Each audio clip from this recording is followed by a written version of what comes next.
Hey, hey, hey. Dive into the out of this world story from our space.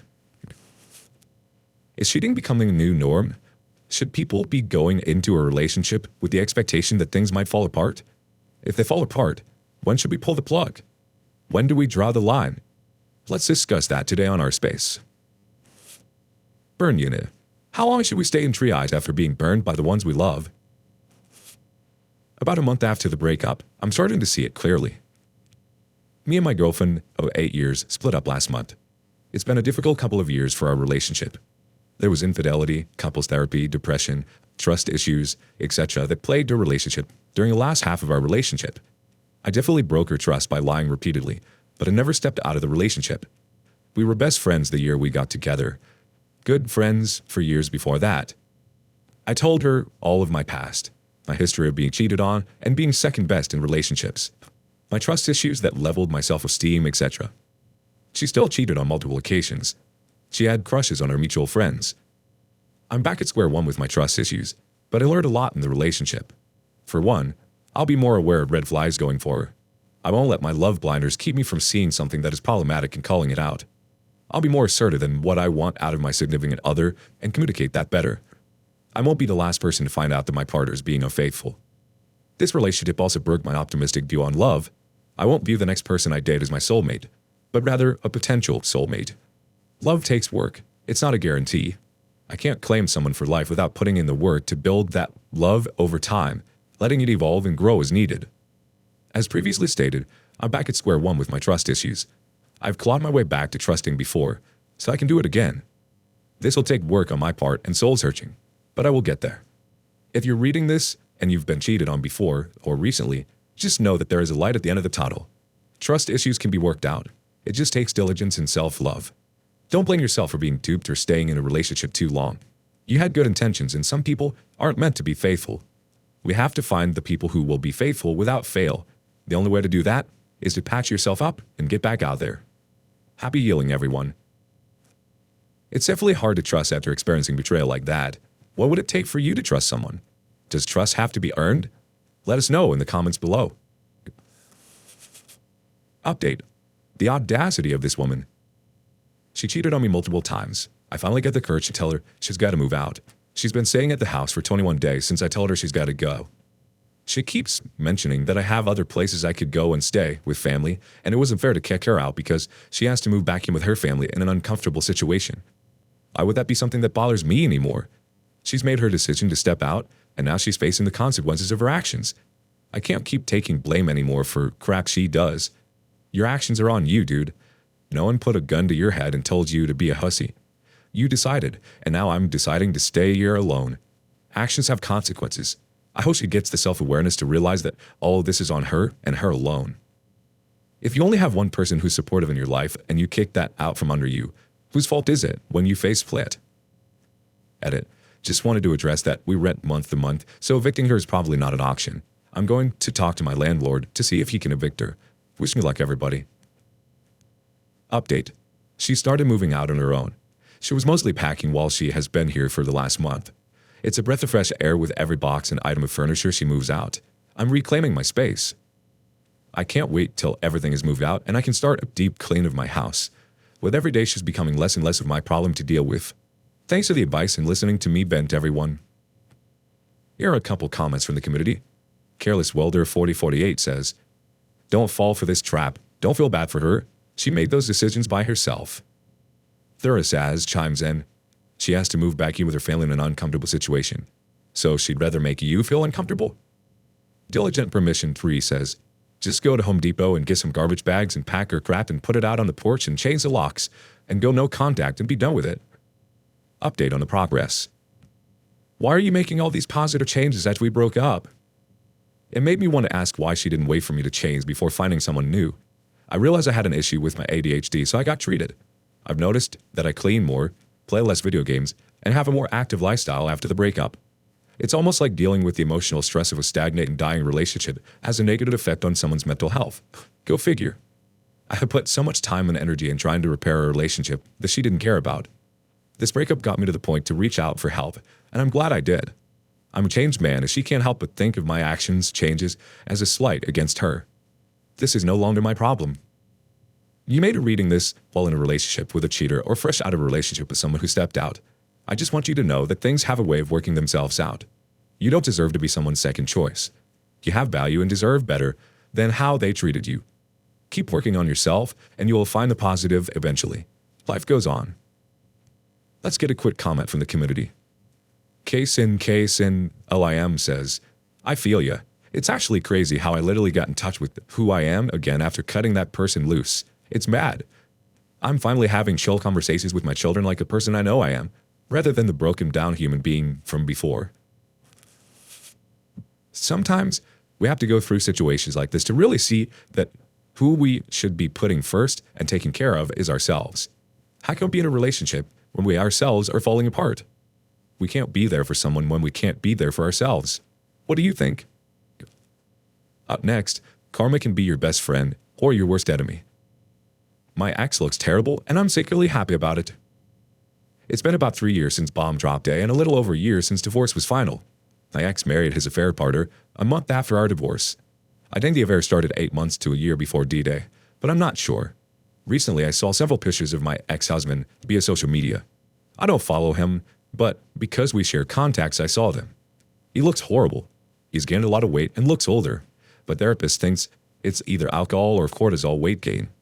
Interestingly, one of the reasons he gave me for leaving me was that I wasn't athletic enough for him. So it's kind of surprised me to see him looking so unhealthy, for him at least. He was always very fit. Seeing him this way has actually brought me some joy. I know that is awful and vengeful, but I can't help it. I do think karma may be at work here. Nothing good comes from destroying another person for your own selfishness. I've done nothing vengeful towards him. In fact, I've been nothing but reasonable and drama-free. So, I know for a fact that his current state has nothing to do with me. I'm more indifferent towards him now, but I don't feel I will ever forgive him. So maybe that's why I feel some joy with the possibility that he's miserable or depressed. I'm finally in a place where I'm ready to explore dating again and I'm healthier physically and emotionally. It's been a difficult road, but I've made a lot of progress. So, I hope he's seeing pictures of me looking great and happy again. Now for some community thoughts and responses. Significant Aerie 1729 says, you probably realize the grass ain't greener. I think you have a normal human response to seeing him down bad. I would be happy as hell. Ha! I'm glad you've picked yourself back up to get back out there. Good luck. Libertron chimes in, the person I was married to had aged like 10 years last time I saw her a few months after we split, while we were finalizing the divorce. It made me a bit sad, actually. I used to think she was gorgeous, and watching her looking like crap made me realize just how much had been thrown away for no reason. The truth is that no great love story can ever be built on top of the suffering of another person. I don't think it was a matter of stress or being unhappy with the affair partner, but that she was a narcissistic individual, and these people are the very definition of energy vampire. When I was with her, I kept deteriorating, while she kept looking younger through the years. Now, out of that relationship, my energy has come back, and I'm starting to recognize myself in the mirror again. These people end up in many cases with affair partners who are the same energy vampires as them, so they end up depleting each other off. Professional Rose 605 has this to say. My ex fell completely into their alcoholism. Since her affair partner wasn't aware of it, they just enabled her. So within the first year, she lost her job, her psychiatrist, her anti-anxiety led source, and she started to have pancreatitis and ulcers. She gained a bunch of weight, and her face looks constantly bloated. She also became unable to handle being around her son, so I was able to get full custody. I try hard not to take joy in her issues, though I did take joy in saying she isn't my problem or responsibility when people came to me asking me to fix her problems, as I did when we were together. Big Bet Booty Daddy 10 says, this is where my future business would go into effect. He paid me $5 to post, as a stranger, one word on his picture. The post would be a simple, yikes. Trust me, that will F with him. A. Sterling McDonald has one more reaction. Ha, my ex-wife gave birth to 3 of my kids, well, at least 2, and a third while we were still together, and is supposedly biologically mine, and bounced back each time. She then got pregnant from affair partner number 3, a homeless dude who used to sleep next to the dumpster in a parking lot. I was uncomfortable at the idea of her having this person around my kids, so I had a background check run. Turns out he was a convicted pedo with an active warrant for breaking his parole. I tipped off the cops, and literally within a few minutes of his arrest, I called and told her about his history. She was horrified. Took the last couple of months of that pregnancy really hard. Ended up giving the baby to her brother and sister-in-law, decent people who'd always wanted a baby but couldn't have one. and blew up like a balloon. Just completely stopped taking care of herself in any way. It's been about 3 years since then, and she's only gotten worse than that time. Just zero visible self-care at all. At this point, my goal is total indifference. So I do really try not to gloat, but there's definitely a little petty part of myself that still feels a deep sense of satisfaction when I notice it.